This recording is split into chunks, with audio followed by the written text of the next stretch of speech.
നമ്മൾ കുറച്ച് ദിവസമായില്ലേ കണ്ടിട്ട്. ഞാൻ 30 ഡേയ്സ് വീഡിയോ ചലഞ്ച് ഒക്കെ കഴിഞ്ഞതിന് ശേഷം പിന്നെ ഇന്നാണ് ഒരു വീഡിയോ എടുക്കുന്നത്. അപ്പോൾ ഇതേ ഒരു വൈകുന്നേരം ഞാൻ ജോലി കഴിഞ്ഞ് ഇറങ്ങുകയാണ്. അപ്പം എൻ്റെ കയ്യിൽ കവറിൽ മാങ്ങയാണ് കേട്ടോ ഇരിക്കുന്നത്. അപ്പോൾ ഞാൻ നടന്നു പോവുകയാണ് വീട്ടിലോട്ട് പോകാൻ വേണ്ടിയിട്ട്. അപ്പോൾ നല്ല സൂര്യാസ്തമന സമയമായതുകൊണ്ട് നല്ല ലൈറ്റൊക്കെ ഉണ്ടായിരുന്നു.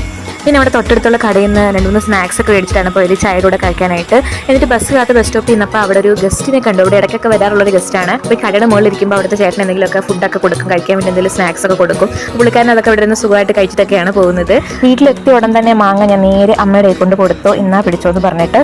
അത് കഴിഞ്ഞിട്ട് വൈകുന്നേരത്തെ ചായയൊക്കെ കുടിക്കാൻ വേണ്ടിയിട്ട് ഇരിക്കുകയാണ്. അപ്പോൾ ഞാൻ ഇതൊക്കെയാണ് കേട്ടോ മേടിച്ചത്. ഒരു ബ്രൗണിയും പിന്നെ ഒരു ക്രൊസോ ആ സാധനം, അതിൻ്റെ പേര് എനിക്ക് കറക്റ്റ് പറയാറില്ല. നിങ്ങൾക്ക് അറിയാമെന്നുണ്ടെങ്കിൽ പറയണം കേട്ടോ, എനിക്കിത് പ്രൊനൗൺസ് ചെയ്ത് അറിഞ്ഞൂടാ. അങ്ങനെ അത് കഴിച്ച് നോക്കി, കൊള്ളാം, സൂപ്പറായിട്ടുണ്ടായിരുന്നു. അത് കഴിഞ്ഞ് നമ്മൾ ബ്രൗണി ട്രൈ ചെയ്ത് നോക്കി. ബ്രൗണി കണ്ടപ്പോൾ ഇങ്ങനെ ഒരുമാതിരി കല്ല് പോലെ ഇരുന്നു, പക്ഷേ നല്ല ടേസ്റ്റ് ആയിരുന്നു. അതിൻ്റെ ടെക്സ്ചർ ഇങ്ങനെയാണ്. ഞാൻ നേരത്തെ കഴിച്ചിട്ടുള്ള ബ്രൗണിയുടെ ടെക്സ്ചറും ഇങ്ങനെ അല്ലായിരുന്നു, പക്ഷേ ഇത് നല്ലതായിരുന്നു കേട്ടോ. കഴിച്ചപ്പോൾ കൊള്ളായിരുന്നു, എനിക്കിഷ്ടപ്പെട്ടു. അപ്പോൾ അടുത്ത വീഡിയോ കാണാം. ടാറ്റാ.